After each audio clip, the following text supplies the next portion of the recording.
Esta semana volvió a ser negativa para las bolsas alrededor del mundo. En general continuaron los malos datos de la economía norteamericana y los malos datos corporativos, lo cual impactó el sentimiento de los inversionistas alrededor del globo y esto nos llevó a desvalorizaciones de las acciones.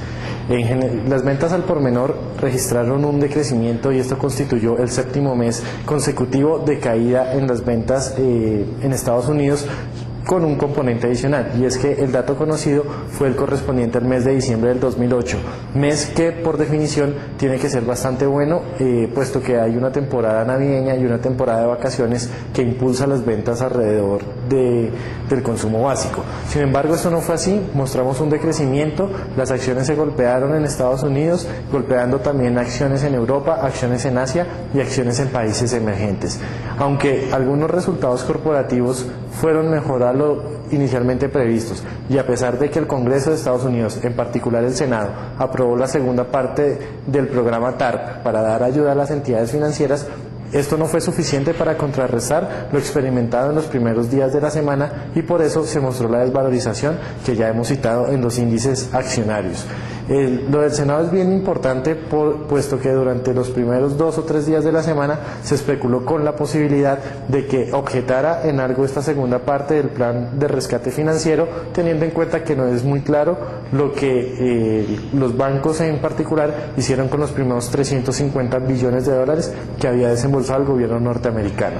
En contraposición, los títulos de renta fija volvieron a ser los protagonistas de la semana. A pesar de que las tasas de los tesoros de 10 años terminaron casi que invariadas, los inversionistas siguieron refugiándose en tasas de bonos del tesoro de muy corto plazo y en otros papeles como los papeles corporativos, los cuales empiezan a mostrar alguna dinámica. En Colombia, por su parte,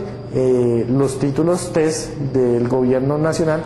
siguieron con su tendencia decreciente, mostrando una caída en sus tasas. Esto ya confirma, digamos, la tendencia que hemos experimentado desde noviembre con altas valorizaciones de este tipo de deuda. Hubo también la primera subasta grande de TES tasa fija del año, 400.000 millones de pesos, que fue ampliamente demandada por los inversionistas locales. En general, lo que se sigue mostrando es que hay una liquidez, hay un apetito por este tipo de papeles y eso está llevando a fuertes valorizaciones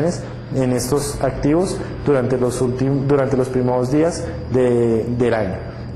La bolsa de Colombia cerró con alguna tendencia negativa, siguiendo más que todo las bolsas internacionales, en especial con caídas de acciones particulares como Ecopetrol y como las acciones financieras, que no tuvieron un comportamiento diferente a lo que está sucediendo alrededor del globo. Los bienes básicos siguieron mostrando una desaceleración, en especial el precio del petróleo, que sigue bastante presionado ante una perspectiva de desaceleración económica global bastante marcada. Esto ha llevado a que los inversionistas piensen que en algún punto la oferta va a ser mucho mayor a la demanda potencial y esto sigue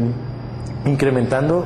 el nerviosismo entre los agentes por posiciones en bienes básicos, afectando de esta manera su cotización. Finalmente, las monedas tuvieron algún comportamiento mixto. El euro empezó perdiendo bastante valor frente al dólar norteamericano ante la perspectiva del recorte de tasas del Banco Central Europeo, que finalmente se dio el jueves en 50 puntos básicos para dejar la tasa de referencia en el 2%. Esto pues llevó al euro a cotizar por debajo del 1.30, sin embargo el último día de la semana alcanzó a repuntar, más que todo por oportunidades de compra que vieron los inversionistas alrededor del mundo en esta moneda, pero también por algunos datos positivos que se registraron en el tema corporativo y luego del rescate financiero apoyado por el Senado de los Estados Unidos.